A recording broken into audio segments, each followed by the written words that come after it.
क्या कभी आपने सोचा है, वासना जो हमें नीचे गिरा सकती है, वही शक्ति हमें ऊपर भी उठा सकती है। जिन क्षणों में मन सबसे अधिक व्याकुल होता है, उन क्षणों में ब्रह्मा का बीज भी छिपा होता है। यही वह रहस्य है जिसे जानकर ऋषि मुनियों ने आत्म साक्षात्कार किया, और वही रहस्य पश्चिम में लियोनार्डो दा विंची जैसे महान कलाकारों ने साधा। एक ऐसी ऊर्जा जिसे वे सृजनात्मकता में बदल देते थे। वासना कोई पाप नहीं है, यह जीवन की सबसे प्राचीन, सबसे शक्तिशाली ऊर्जा है। यह वही ऊर्जा है जो जीवन को जन्म देती है। लेकिन जब यह अनजानी, अनियंत्रित और विकर्षित होती है, तब यह व्यक्ति को जंजीरों में बांध देती है। लेकिन जब इसे साधा जाए, समझा जाए और सही दिशा में प्रवाहित किया जाए, तब यही ऊर्जा व्यक्ति को दिव्यता की ओर ले जाती है। तंत्र क्या कहता है? तंत्र कहता है कि तुम्हारे भीतर जो अग्नि जल रही है, उसे बुझाओ मत, उसे दिशा दो, उसे आत्मचेतना में रूपांतरित करो। वासना को दबाना नहीं है, उसे मारना नहीं है, बल्कि उसका रूपांतरण करना है। ठीक उसी तरह जैसे नदी की धार बहती है, तो या तो वह बाढ़ लाती है या फिर बिजली बन जाती है। इस वीडियो में हम जानेंगे कैसे वासना एक रचनात्मक शक्ति में बदली जा सकती है। तांत्रिक परंपरा इसका रहस्य कैसे समझाती है, कैसे दा विंची, निकोला टेस्ला और भारत के कुछ महान साधक इस ऊर्जा को उच्च चेतना में बदल पाए, और सबसे महत्वपूर्ण, आप अपने जीवन में इसे कैसे लागू कर सकते हैं। यह कोई साधारण जानकारी नहीं है, यह एक प्राचीन विज्ञान है, आत्म रूपांतरण का विज्ञान। अब वक्त है पर्दा हटाने का, उस शक्ति का सामना करने का जो आपकी सबसे गहरी इच्छाओं में छिपी है। हमारे भारत की प्राचीन परंपराएं सदैव उस बात को जानती थीं जिसे आज की आधुनिक दुनिया या तो नजरअंदाज करती है या फिर डरती है, कि वासना कोई शत्रु नहीं बल्कि साधन है, एक मार्ग है चेतना की सबसे ऊंची अवस्था तक पहुंचने का। ऋग्वेद से लेकर उपनिषदों तक, योग से लेकर तंत्र तक, हर परंपरा ने वासना की ऊर्जा को लेकर अलग अलग दृष्टिकोण रखा। लेकिन एक बात स्पष्ट थी, यह शक्ति इतनी गहरी है कि इसे समझे बिना आत्मज्ञान संभव नहीं। तंत्र का दर्शन कहता है, यथो जगत तथा स्पंदनम। इसका मतलब है जहां से यह संसार उत्पन्न हुआ, वहां एक स्पंदन था, एक कंपन, और यह कंपन, यह ऊर्जा काम यानी यौन ऊर्जा के रूप में भी व्यक्त होती है। शिव और शक्ति का मिलन केवल प्रतीक नहीं है, यह उस ब्रह्मांडीय मिलन का रहस्य है जहां चेतना, शिव और ऊर्जा, शक्ति एक हो जाते हैं। यह मिलन ही सृष्टि का कारण है। तांत्रिक साधक उसी ऊर्जा को अपने भीतर जागृत करता है। वह उसे शरीर से मन में, मन से प्राण में और प्राण से आत्मा में प्रवाहित करता है। यही वासना का रूपांतरण है। अब आइए इतिहास में चलते हैं। हमारे भारतीय योगियों के अलावा पश्चिम में लियोनार्डो दा विंची को माना जाता है सेलिबेट एल्केमिस्ट, यानी वह जो ब्रह्मचर्य का पालन करते हुए अपनी यौन ऊर्जा को रचनात्मकता में बदल देता था। उन्होंने कभी विवाह नहीं किया, लेकिन उनकी चित्रकला, उनकी रचनाएं, उनके आविष्कार, सब में एक दिव्य ऊर्जा की झलक मिलती है। निकोला टेस्ला भी यही कहते थे, जब तुम यौन ऊर्जा को सृजन की दिशा में मोड़ते हो, तब तुम ईश्वर से सीधे जुड़ते हो। हमारे भारत में भी अघोरी साधक, कौल तांत्रिक और नाथ योगी वासना को वर्जना नहीं मानते थे। वे उसे स्वीकारते थे, लेकिन केवल शरीर के स्तर पर नहीं, आत्मा के स्तर तक ले जाकर। तांत्रिक ग्रंथ कामकला विलास और कुलार्णव तंत्र जैसे ग्रंथों में वर्णन मिलता है कि जब साधक भीतर की वासना को साक्षात देख लेता है, उसे समझ लेता है और फिर उसे ऊपर की दिशा में मोड़ता है, तभी वह वीर्य की रक्षा नहीं बल्कि ऊर्जा की रक्षा करना सीखता है। महत्वपूर्ण बात यह है कि तंत्र कभी रिप्रेशन, दमन की बात नहीं करता, वह सब्लिमेशन, उत्कर्ष की बात करता है, यानी काम को मारना नहीं बल्कि उसे ब्रह्मा के बीज में बदल देना। इस दृष्टिकोण से देखा जाए तो वासना कोई नैतिक विषय नहीं बल्कि एक ऊर्जा विषय है। यह ऊर्जा या तो जीवन को नीचे की ओर खींच सकती है या फिर उसे ऊर्ध्वगामी बना सकती है। वासना सिर्फ शरीर की इच्छा नहीं है, यह एक सूक्ष्म कंपन है जो मूलाधार चक्र से उत्पन्न होती है। यह वही ऊर्जा है जिसे शास्त्रों में कुंडलिनी कहा गया है, एक सुप्त शक्ति जो सांप की तरह कुंडली मारकर सो रही है। लेकिन यदि उसे जागृत कर दिया जाए तो वही शक्ति आत्मा को ब्रह्मा से मिला सकती है।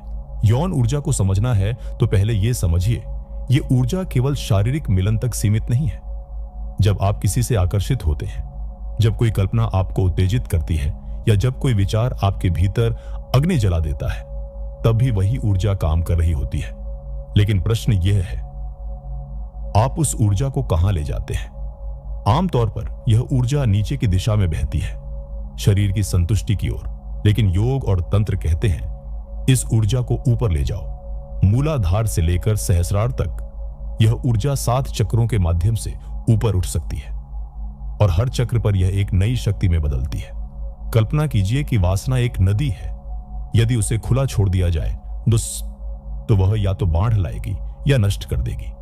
लेकिन अगर उसके चारों ओर बांध बना दिए जाएं, दिशा दी जाए, तो वही नदी बिजली बना सकती है, जीवन बना सकती है। तंत्र इस नियंत्रण को ऊर्जा का रूपांतरण कहता है। इस रूपांतरण की प्रक्रिया शुरू होती है जागरूकता से। जब अगली बार आपके भीतर वासना जागे तो बस रुक जाइए, उसे दबाइए मत, बस देखिए कि यह ऊर्जा कहां से आ रही है, कैसा कंपन हो रहा है और इसे आप कैसे महसूस कर रहे हैं। तंत्र कहता है, जो देख लेता है वही बदल सकता है। वासना के क्षण में अधिकतर लोग चेतन नहीं होते, वे बस प्रतिक्रिया करते हैं। लेकिन जो साधक होता है वह प्रतिक्रिया नहीं करता, वह देखता है।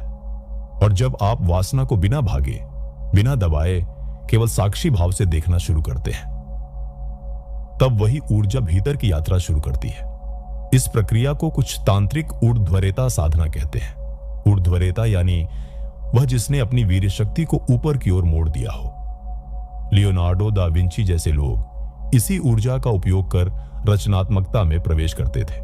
जब आप इस ऊर्जा को ऊपर उठाते हैं तो यह काम से बदलकर कला में बदल जाती है, वासना से बदलकर विज्ञान में, ध्यान में, प्रेरणा में बदल जाती है। यह कोई कल्पना नहीं है, यह एक जीवित प्रक्रिया है। अब प्रश्न यह है, यह ऊर्जा ऊपर जाती कैसे है?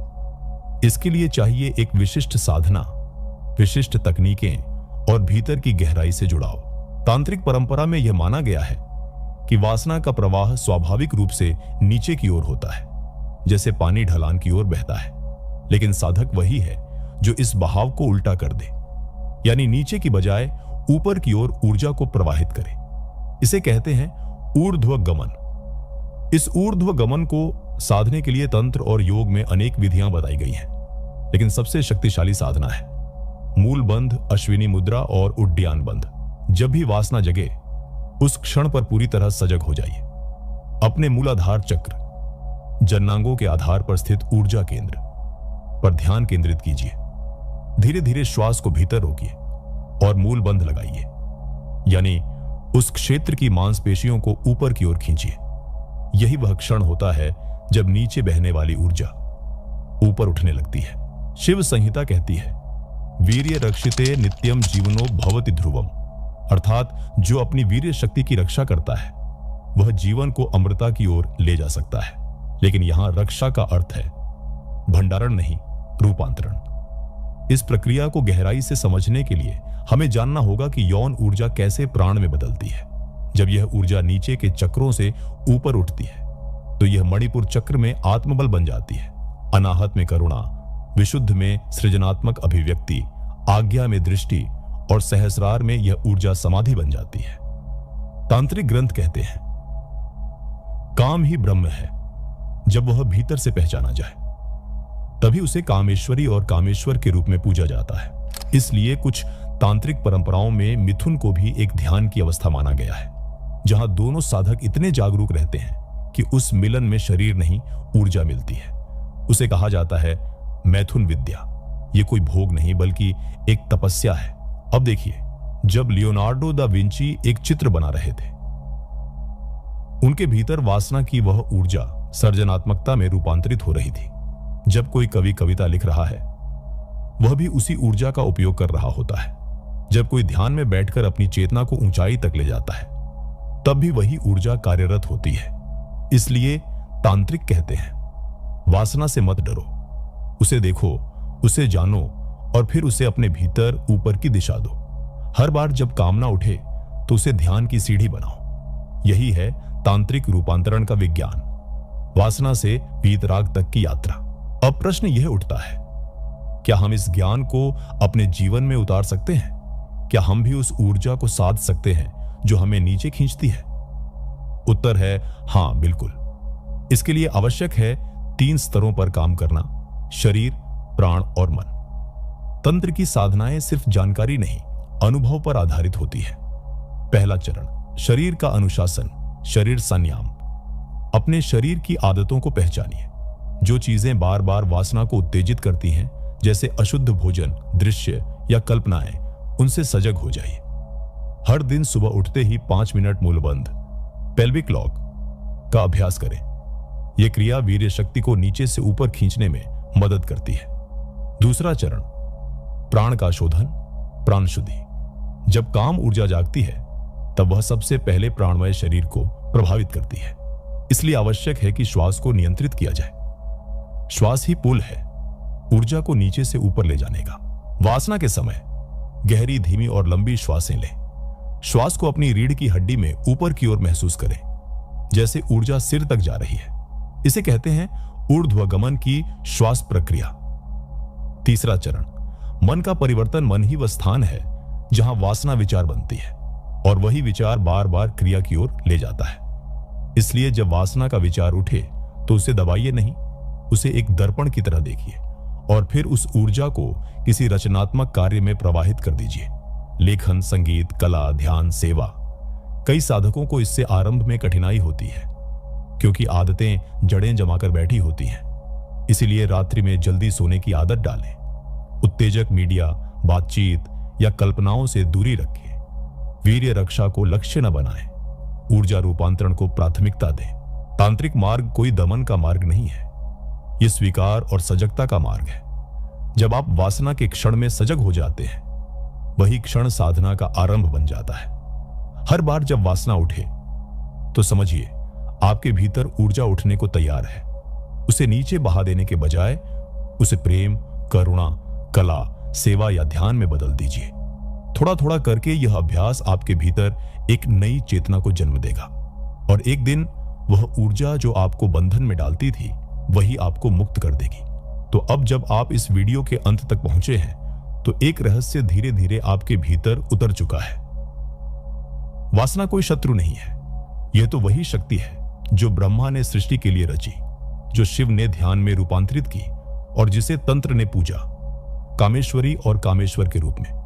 हमने जाना कि यह ऊर्जा मूलाधार में सुप्त पड़ी है, लेकिन यदि इसे साध लिया जाए तो यही शक्ति कुंडलिनी बनकर आत्मा को ब्रह्मा से मिला सकती है। यह वही ऊर्जा है जिसे दा विंची ने चित्रकला में ढाला, टेस्ला ने विज्ञान में बदला और योगियों ने ध्यान में विलीन किया। आपका शरीर, आपकी इच्छाएं, आपकी कल्पनाएं सब ऊर्जा है। प्रश्न यह नहीं है कि वासना है या नहीं, प्रश्न यह है कि आप उसे कैसे दिशा देते हैं। हर बार जब वासना उठे तो अब डरिए मत, भागिए मत, बस देखिए सजगता से, शांति से, आत्मबोध के साथ, क्योंकि वह ऊर्जा आपसे कुछ मांग रही है। वह आपके माध्यम से सृजन करना चाहती है और यदि आप इस रहस्य को समझ गए तो आप साधक हैं। याद रखिए, वासना से मुक्त होने का मार्ग वासना को स्वीकारने से शुरू होता है। रूपांतरण तभी होता है जब हम भीतर की अग्नि को बुझाते नहीं, दिशा देते हैं। अब आपके हाथ में चाबी है, चाबी उस द्वार की जहां से दिव्यता की यात्रा शुरू होती है।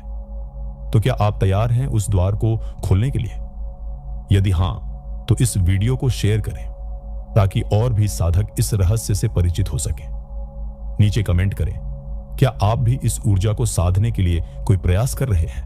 और हां, अगली बार जब वासना आपको घेरे तो उसे प्रेम से देखिए और कहिए, मैं तुझ में नहीं डूबूंगा, मैं तुझे ऊपर उठाऊंगा। धन्यवाद। जय गुरुदेव।